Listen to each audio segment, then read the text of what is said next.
Good afternoon बच्चों। तेजस academy के YouTube channel पर आप सभी का स्वागत है। तो आप जहाँ भी होंगे स्वस्थ होंगे, मस्त होंगे, ज़बरदस्त होंगे और अपनी पढ़ाई को बिल्कुल ईमानदारी पूर्वक कर रहे होंगे। तो आज मैं आपके बीच में चैप्टर सेकंड का क्या लेकर के आई हूँ, MCQ प्रश्न लेकर आई हूँ। ऐसे प्रश्न लेकर आई हूँ जो बोर्ड एग्ज़ाम में अक्सर आपसे पूछ लिए जाते हैं। तो इतना प्रश्न अगर आप सॉल्व कर लेते हैं तो आप सोच लीजिए आपका चैप्टर 2 से जितने भी प्रश्न बनते हैं MCQ सब कुछ आप आसानी से सॉल्व कर पाओगे। तो आइए बिना लेट किए हम अपने क्लास को क्या करते हैं, स्टार्ट करते हैं। और क्लास स्टार्ट करने से पहले मैं आपके लिए एक मोटिवेशनल शानदार कोट लेकर के आई हूँ।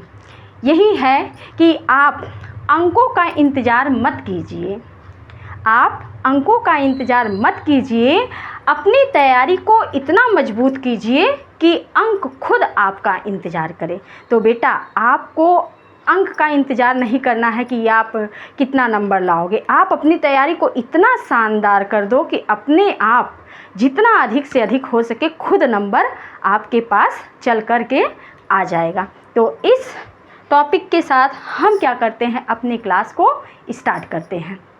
आज का पहला प्रश्न क्या है बेटा, आप लोग भी अपने प्रश्न को कहीं नोट करते हुए आगे बढ़ोगे और लास्ट में आप बताओगे कितना नंबर आपका आया है। आज की क्लास में दिया है निम्नलिखित में से कौन सा एक अम्ल है। तो बेटा हम लोगों ने यही पढ़ा था कि अम्ल वे पदार्थ होते हैं जिनके जलीय विलयन में क्या होता है, हाइड्रोजन आयन उपस्थित होता है। तो आप जहाँ भी H+ आयन देखोगे वही हमारा क्या होगा, अम्ल होगा। तो आइए हम करते हैं इसे, जब हम दो पार्ट में डिवाइड करते हैं तो होता है Na+ और OH-। इसको करेंगे तो ये क्या होगा, H+ OH-। इसे हम करते हैं K+ OH-। तो हम देख पा रहे हैं कि हमारा इसका सही जवाब क्या है बेटा, बी नंबर हम लोग का सही जवाब है। तो आप भी अपने नंबर को लिखते रहना और लास्ट में मैं आपसे पूछूंगी कि आपका कितना स्कोर आया है। अब हम दूसरा स्टार्ट करते हैं। बेटा थोड़ा ध्यान से देखना, मैं आपको सब कुछ बताते हुए आगे चलूँगी और सोच लेना आज का ये क्लास आपका क्या है, रिवीजन क्लास है। दिया है अम्ल नीले लिटमस पेपर को क्या कर देता है, किस रंग में बदल देता है। तो A फॉर मान लो आपका क्या है, एसिड है।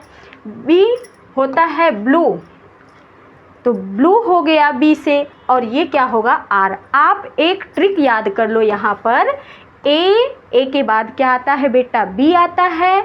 और याद कर लेना ABR मतलब जो अम्ल होता है वो नीले लिटमस पेपर को किस में बदल देता है बेटा, रेड कलर में। तो हम लोग का सही जवाब क्या होगा, A नंबर। ये प्रश्न आपको समझ में आया। पहला अम्ल का होता है ABR। इसी तरह से हम आपको क्षार वाला मिलेगा तो उसे भी बताएंगे। इस टॉपिक को आप बहुत अच्छे से बेटा समझते हुए आगे बढ़ना, और एकदम शानदार आपके लिए ये क्या है, एक ट्रिक है। तो हम चलते हैं तीसरे प्रश्न पर। तीसरा आज का हमारा क्या प्रश्न है बेटा, निम्नलिखित में से कौन सा क्षारक है। हम लोगों ने अभी को पढ़ा है अम्ल क्या है, जो H+ आयन देगा वो अम्ल होगा, जो OH आयन माइनस देगा वो क्या होगा बेटा, क्षार होगा। तो आइए हम देखते हैं इसे, ये हो जाएगा H+ Cl-, ये क्या होगा Na+ और OH-, ये होगा CH3COO- H+ आयन, और ये क्या होगा बेटा H2+ और क्या होगा SO4-। तो हमें आज क्या ढूंढना है, क्षार देखना है, क्षार कौन सा है इसमें से। तो जिसमें हमारा OH- दिखेगा वही हमारा क्या होगा, सही जवाब। तो हम लोग का सही जवाब क्या है बेटा, B ऑप्शन। आप भी अपना देखते हुए और आगे मिलाते हुए चलना। तो हम देखते हैं हमारा अगला प्रश्न क्या है। नेक्स्ट प्रश्न में है निम्नलिखित में से कौन सा क्षार नहीं है। बेटा अब इस प्रश्न में हमसे पूछ लिया है कौन सा क्षार नहीं है, तो हमें ढूंढना है जिसमें OH दिखेगा वो क्या होगा, क्षार होगा। तो ये हमारा सही नहीं है।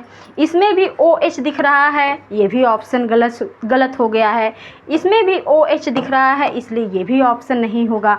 अब हमारा चौथा क्या होगा, यही सही होगा। एक बार मैं आपको बता दी हूँ, अम्ल क्या होगा जो H+ देगा और क्षार क्या होगा जो OH- देगा। तो यही हमें क्या करना था बेटा, यही हमें पता लगाना था।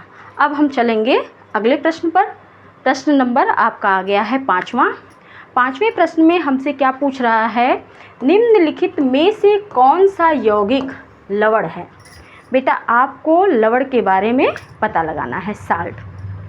तो जो H+ और OH- आयनों में ना टूट करके किसी अन्य आयन में टूटेगा वही क्या होगा बेटा, वही हमारा लवण होगा। तो आप देखो जिसमें H+ है वो हमारा लवण नहीं होगा, जिसमें OH- रहेगा वो भी लवण नहीं होगा। तो इसमें H+ दिख रहा है इसलिए ये क्या हो गया, गलत हो गया। इसमें हमें OH दिख रहा है, ये भी ऑप्शन में नहीं होगा। इसमें भी बेटा हमें क्या दिख रहा है, H+ दिख रहा है, इसलिए ये भी गलत हो गया। तो हमारा आज का सही जवाब क्या होगा, C नंबर इसमें सही है। अब आप देखोगे छठा प्रश्न। छठे प्रश्न में बेटा हमारा क्या है, हम देखते हैं 6वां क्वेश्चन दिया है, धातुओं पर तनु हाइड्रोक्लोरिक अम्ल से क्रिया कराने पर क्या बनता है। तो सबसे पहले बेटा आप इसमें कोई भी ले लो, धातु ले लो। धातु क्या है, Zn ले लिए हैं। अब हमें क्या कराना है, हाइड्रोक्लोरिक अम्ल के साथ क्रिया कराना है। तो हमारा बनेगा क्या क्या बेटा, इसको 2 आयन में पहले तोड़ लो। ये भी हमारा प्लस आयन में टूटा है, तो एक प्लस किसके साथ होता है, दूसरे माइनस के साथ। तो ये बन जाएगा ZnCl2 + H2। तो यही बेटा हमारा क्या होगा, यही हमारा आ गया है। तो ये किस में टूटता है, धातु क्लोराइड और हाइड्रोजन गैस में। यही बेटा हमारा है, पहला ही जवाब हमें मिल गया। जो भी आपको देगा आप सबसे पहले रिएक्शन लिख लोगे, रिएक्शन लिखने के बाद जो भी आएगा वही हमारा क्या हो जाएगा बेटा, सही जवाब हो जाएगा। तो हम अब अगले प्रश्न की ओर बढ़ते हैं। नेक्स्ट क्वेश्चन हमारा क्या है, निम्नलिखित में से कौन सा सूचक क्षार में लाल रंग तथा नीले रंग में क्या होता है, परिवर्तन हो जाता है। तो बेटा आप बताओ 7वें प्रश्न का सही जवाब क्या होना चाहिए। तो 7वें प्रश्न का बेटा हमारा सही जवाब क्या होगा, लिटमस। लिटमस जो होता है वो क्या होता है, वो लाल रंग और नीले रंग में हमें क्या देता है, प्राप्त करता है, रंग देता है। अम्लीय विलयन कैसा देगा, लाल देगा, और क्षारीय विलयन कैसा देगा, नीला देगा। तो यही हमारा हो गया, लिटमस पेपर हो गया। अब हम चलते हैं अगले प्रश्न की ओर। नेक्स्ट क्वेश्चन हमारा क्या है, अगला प्रश्न है 8 नंबर। 8 नंबर में हम देखते हैं क्या है, 8 नंबर ये आ गया। अब हम इसे 8 नंबर पर पहले ला करके रोकते हैं। दिया है, निम्नलिखित में से कौन सी अभिक्रिया धातु कार्बोनेट और अम्ल देता है। तो आप बताओगे बेटा कौन सा अभिक्रिया जो है वो हमें क्या देगा, धातु कार्बोनेट और अम्ल देगा। 8वें का सही जवाब क्या होना चाहिए, आप बताओ, कमेंट बॉक्स में बताओ, फिर मैं आपको बताती हूँ। 8वें का सही जवाब हमारा क्या है, धातु कार्बोनेट और क्या है, अम्ल।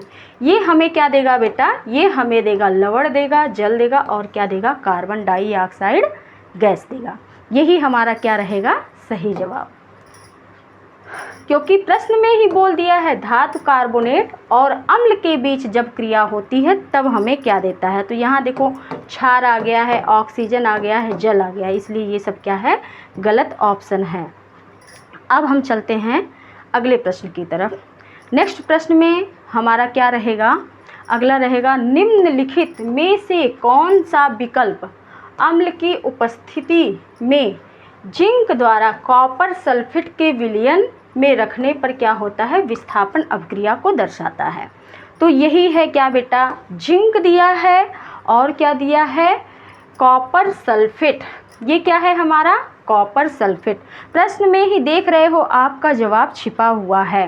तो जिंक है और कॉपर सल्फेट, ये क्या कर देगा, जिंक जो रहेगा कॉपर को हटा देगा उसके स्थान से और खुद उसका जगह आकर के क्या कर लेगा, ग्रहण कर लेगा। तो ये हमारा हो गया 9वें का क्या होगा बेटा, सही आंसर होगा पहला नंबर, ए नंबर, ए ही हमारा सही जवाब है। और दूसरे में आप देख रहे हो यहाँ आ गया है हाइड्रोक्लोरिक अम्ल, यहाँ पर है सल्फ्यूरिक अम्ल, यहाँ पर है जिंक सल्फेट, इसलिए ये भी क्या हो गया, अपने आप गलत हो गया।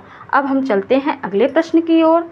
नेक्स्ट प्रश्न में हम देखेंगे हमसे क्या पूछा है। 10वां प्रश्न, अम्ल और धातु कार्बोनेट की क्रिया में बनने वाले उत्पाद हैं। अभी इसके पहले ये प्रश्न पूछा था, कुछ अलग तरीके से पूछा था और उसी प्रश्न को यहाँ पर क्या कर दिया है बेटा, बस चेंज कर दिया है।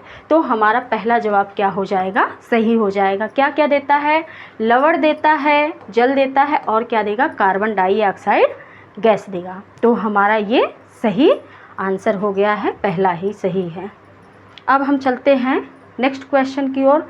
आज बेटा आप बताना कि आप अब तक कितना सीखे हो, आपको पता चल जाएगा कि अब तक में आप कितना सीखे हो। तो हल्दी का क्षारीय विलयन में सामान्यतः कैसा हो जाता है। आप देखे हो, अगर हल्दी लो और पानी लो, पानी में आप क्या करो, हल्दी डाल दो और उसमें आप जानते हो क्षार क्या होता है बेटा, मैंने आपको बताया था कि जो डिटर्जेंट और साबुन होता है उसमें क्या पाया जाता है, क्षार पाया जाता है। यदि पानी में हल्दी डालकर उसमें थोड़ा सा आप डिटर्जेंट डाल देते हो तो उसका रंग क्या हो जाएगा, बदल जाता है। किस रंग में बदलता है बेटा, लाल भूरे, इसी रंग में ये क्या होता है, परिवर्तित हो जाएगा। एक बार आप इसे करके देखना कि कैसे रंग हमें दे रहा है, तो आपको पूरी तरह से परमानेंट इसका सही जवाब याद हो जाएगा। अब हम चलते हैं अगले प्रश्न की ओर। नेक्स्ट प्रश्न में हमसे क्या पूछा है, कौन सा अम्ल पानी में घुलने पर हाइड्रोजन आयन जो होगा क्या करेगा, उत्पन्न करता है। तो आप बताओ इसका सही जवाब क्या होगा। सबसे पहले आप बताओ, फिर जा कर के मैं बताती हूँ इसका सही जवाब क्या होगा। यही दिया है हाइड्रोक्लोरिक अम्ल, ये नहीं होगा। सर्वाधिक मतलब कि सबसे अधिक कौन सा देगा, तो सबसे अधिक हमारा क्या है बेटा, सल्फ्यूरिक अम्ल होता है और सल्फ्यूरिक अम्ल में क्या होता है, H2SO4। तो सी ऑप्शन क्या हो जाएगा बेटा, हमारा सही हो जाएगा। इसका सही जवाब है सी ऑप्शन। अब हम चलते हैं नेक्स्ट प्रश्न की ओर, देखते हैं हमारा इसमें क्या पूछा है। कौन सा क्षारक पानी में घुलने पर सर्वाधिक OH निगेटिव आयन देता है। तो आप बताओ सबसे अधिक OH निगेटिव आयन कौन देगा, सोच करके बताओ। सबसे अधिक निगेटिव आयन आप देख रहे हो यहाँ पर दिया है सोडियम हाइड्रोक्साइड, और यही सबसे अधिक हमें क्या देता है बेटा, निगेटिव आयन देता है। जब हम इसे क्या करेंगे, आयनों में तोड़ेंगे तो OH निगेटिव आयन देगा। इसमें आप देखोगे 2OH निगेटिव आयन में टूटता है और नीचे वाला भी इसी तरह से टूटेगा और ये भी टूटेगा, इसलिए ये तीनों नहीं होगा। पहला ही हमारा क्या हो जाएगा, सही जवाब है। अब हम चलते हैं अगले प्रश्न की ओर। नेक्स्ट प्रश्न में आप देखोगे हमें क्या मिलता है। बेटा आप देखते रहो आपका कितना नंबर आ रहा है, और लास्ट में आप कमेंट बॉक्स में ज़रूर बताना अपने नंबर को। दिया है वह सूचक कौन सा है जो अम्लीय विलयन में लाल रंग तथा क्षारीय विलयन में कैसा रंग देता है, नीला रंग देता है। तो आप सोच करके बताओ, तब तक मैं देखती हूँ। इसमें आपका सही जवाब क्या होना चाहिए बेटा, सी नंबर, लिटमस होना चाहिए। क्या है, लिटमस जो होता है उसका अम्लीय विलयन लाल होता है और क्षारीय विलयन कैसा होता है, नीला होता है। तो हमें मिल गया है लिटमस। आप देखे हो जो लिटमस होता है वो किस प्रकार का सूचक होता है, वो होता है प्राकृतिक सूचक होता है। आपको बताया गया है कि सूचक 3 प्रकार के होते हैं, प्राकृतिक सूचक, कृत्रिम सूचक और एक जो होता है तीसरा घ्राण सूचक उसे बोलते हैं, जिसे हम सूंघ करके पता लगाते हैं। तो ये सूचक जो होता है 3 प्रकार का होता है। अगला प्रश्न दिया है, सुगंधित पदार्थ और रंगीन पदार्थ का पता लगाने के लिए किस सूचक का हम उपयोग करते हैं। तो बेटा यही है आपका आ गया है कि घ्राण सूचक जो होता है, सूंघ कर हम पता लगाएंगे। तो किससे आप पता लगाओगे बेटा, हल्दी का क्षारीय विलयन, इसी से हम क्या करेंगे, इसका पता लगा लेंगे। अम्लीय विलयन में आप देखते हो जो हल्दी का रंग होगा वो कैसा रहेगा, कोई रंग नहीं देगा, जबकि क्षारीय विलयन में क्या होगा, उसके गंध से हम पता लगा देंगे। तो क्षारीय के साथ गंध पता चलेगा और अम्ल के साथ पता नहीं चलता है। तो ये हमारा सही जवाब हो जाएगा। अब हम बढ़ते हैं अगले प्रश्न की ओर, और अगला प्रश्न हमारा क्या है बेटा, 16 नंबर, निम्नलिखित में से कौन सा यौगिक अम्ल तथा क्षारक दोनों की तरह व्यवहार करता है। अब आप बताओ, इसमें अम्ल भी पाया जाए और क्या पाया जाए, क्षार भी। कहने का मतलब जो H+ आयन में भी टूटे और OH आयन में भी टूटे। अगर हमारे पास यहाँ पर जल होता, H2O होता, तो भी वो हो जाता। इसमें आप देखोगे ये क्या हो गया, Na+ में टूटेगा और Cl- में, ये गलत हो गया, ये भी नहीं है हमारा। अब इसमें आप देख रहे हो यही आपको मिल जाएगा, 2NaHCO3 सोडियम हाइड्रोजन कार्बोनेट, या फिर इसी को हम बोलते हैं सोडियम बाइकार्बोनेट। तो 16 का सही जवाब क्या होगा बेटा, C नंबर होगा। आप अपने नंबर को काउंट करते हुए आगे बढ़िएगा और लास्ट में बताइएगा आपका कितना सही हुआ है। अब हम चलते हैं बेटा 17 नंबर पर। हम देखते हैं कि 17 नंबर में क्या प्रश्न हमसे पूछा है। कौन सा लवण जल में घुलने पर क्या होता है, क्षारकीय विलयन देता है। अब आप बताओ इसमें से कि कौन सा ऐसा लवण है जिसे हम जल में घोलेंगे तो कितना क्या देगा हमें। तो 17 का क्या हो जाएगा हमारा, आप देख रहे हो सोडियम कार्बोनेट, यही होता है बेटा। जब ये क्या होता है, जल में घुल जाता है तो कैसा विलयन हमें देता है, यही है सोडियम कार्बोनेट, जो हमें क्या देता है, क्षारीय विलयन देता है। अब आप अगले प्रश्न को करते हुए आगे बढ़ोगे। अगर आज जितना प्रश्न मैं आपके बीच लेकर के आई हूँ, अगर इन प्रश्नों का आप सही जवाब दे दिए, आपको आ रहा है, तो आप सोच लो आप सही मार्ग पर हो और आपकी तैयारी बहुत शानदार चल रही है। तो आप प्रश्नों को करते हुए आगे बढ़ो। मज़ा आ रहा है ना बेटा, मज़ा आ रहा है तो लाइक करना आप ना भूलिए। हम देखते हैं अब क्या देखते हैं, अगला प्रश्न है। अगले प्रश्न में हमसे क्या पूछा है कि अम्ल और क्षारक की पहचान करने वाला पदार्थ क्या कहलाता है बेटा। आप बताओ, अम्ल और क्षारक कैसे पता चलेगा, ये हमें कौन बताता है, सूचक बताता है, इंडिकेटर। कौन बताता है, इंडिकेटर, कि इसका अम्लीय विलयन में कैसा रंग है और क्षारीय विलयन में कैसा रंग है। अब हम चलते हैं अगले प्रश्न की ओर। अगले प्रश्न में हमें क्या मिलता है, देखते हैं। हमारा 19 नंबर का क्या रहेगा, निम्नलिखित में से कौन सा प्राकृतिक सूचक है। बेटा मैं आपको अभी को बताई हूँ कि जो सूचक होता है 3 प्रकार से होता है। एक प्राकृतिक सूचक होता है, एक कृत्रिम सूचक होता है, एक जो होता है घ्राण सूचक होता है, जिससे हम सूंघ करके पता लगाते। तो हमारा इसमें प्राकृतिक सूचक क्या है बेटा, लिटमस है। क्या है प्राकृतिक सूचक, लिटमस है। तो ये हमारा क्या हो जाएगा, सही जवाब हो जाएगा। और ये दोनों जो है बेटा वो कौन सा है, वो कृत्रिम सूचक है, फिनोल्फेथलीन और मिथाइल ऑरेंज। तो हम चलते हैं आज के अपने अगले प्रश्न पर।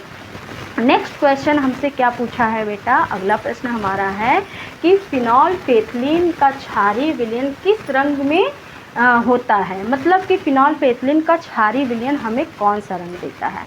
तो बेटा आपको बताया गया है ये कैसा है, कृत्रिम सूचक है। और कृत्रिम सूचक का अम्लीय विलयन क्या होता है, रंगहीन होता है, रंगहीन। और क्षारीय विलयन क्या होता है बेटा, गुलाबी होता है। जिसे हम क्या बोल सकते हैं, हल्का पिंक कलर भी बोल सकते हैं। तो आप देखोगे यहाँ पर दिया है गुलाबी। तो फिनाइलफेथलीन का क्षारीय विलयन कैसा होता है, गुलाबी होता है। अब हम चलते हैं नेक्स्ट प्रश्न पर। हम देखते हैं कि अगला क्वेश्चन हमसे क्या पूछा है और आप भी अपना बताते हुए आगे बढ़िएगा। मिथाइल ऑरेंज अम्लीय विलयन में किस प्रकार का रंग देता है? आप सोच करके बताओ कि मिथाइल ऑरेंज जो है उसका अम्लीय विलयन में कौन सा रंग होता है। तो हमें पता है कि इसका अम्लीय विलयन में कौन सा रंग होता है, लाल होता है। और क्षारीय विलयन अगर पूछता तो कौन सा हो जाता, पीला हो जाता। तो इसका सही जवाब क्या है, लाल। लाल आपका क्या हो गया, सही हो गया। अब हम चलते हैं अगले प्रश्न पर। अगला प्रश्न हमसे क्या पूछा है बेटा, देखो यही प्रश्न अभी ऊपर आपसे पूछा था, बस प्रश्न पूछने का तरीका क्या था, अलग था। तो हम देखते हैं इस प्रश्न में हमसे क्या कहना और पूछना चाहता है। तो दिया है हल्दी का क्षारीय विलयन में रंग सामान्यतः कैसा हो जाता है। तो अभी को मैंने आपको बताया है कि हल्दी का जो अम्लीय विलयन होता है वो क्या होता है, रंगहीन हो जाता है। और क्षारीय विलयन कैसा होता है, जब क्षार के साथ हल्दी क्रिया करता है तो कैसा रंग देता है, लाल कलर देता है। तो यही है लाल भूरा। ठीक, आप एक बार इसका प्रयोग करके ज़रूर देख लीजिएगा। हल्दी लीजिएगा, पानी लीजिएगा और उसमें कोई भी आप निरमा डाल दोगे, तो जब वो निरमा डालोगे तो उसका कलर क्या हो जाएगा, चेंज हो जाएगा। अगला प्रश्न हम देखते हैं, निम्नलिखित में से कौन सा एक संश्लेषित सूचक है। कहने का मतलब है सिंथेटिक इंडिकेटर।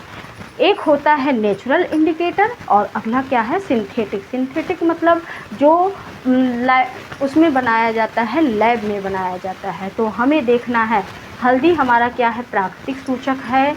गुड़हल भी प्राकृतिक सूचक है। लिटमस भी प्राकृतिक है। फिनाइलफेथलीन जो है ये क्या है बेटा, कृत्रिम सूचक है। तो हमारा सही जवाब क्या होगा, 23 नंबर सही जवाब है। अब हम चलते हैं अगले प्रश्न पर। और अगला प्रश्न हमसे क्या पूछा है, अगला प्रश्न हमसे पूछा है कि किसी विलयन की अम्लीय या क्षारीय प्रकृति को व्यक्त करने के लिए किस पैमाने का हम प्रयोग करते हैं बेटा। आपको बताया गया है कि किसी भी विलयन का अम्लीय और क्षारीय जो होता है उसके प्रकृति को व्यक्त करने के लिए हम किस पैमाने का यूज करते हैं। तो यही क्या है बेटा, पीएच पैमाना है। तो इसका सही जवाब क्या होगा, पीएच पैमाना होगा।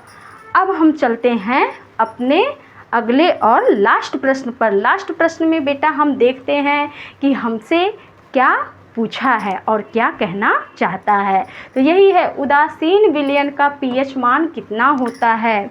आपको बताया गया है कि अम्लीय विलयन का पीएच मान कितना होता है बेटा।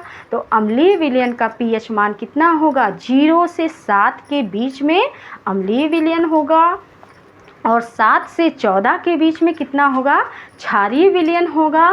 फिर उसके बाद जो होगा, जो अगर 7 आ गया तो ये क्या हो जाएगा, उदासीन विलयन होगा। तो आज का जो प्रश्न है हमारा यहाँ पर कंप्लीट होता है।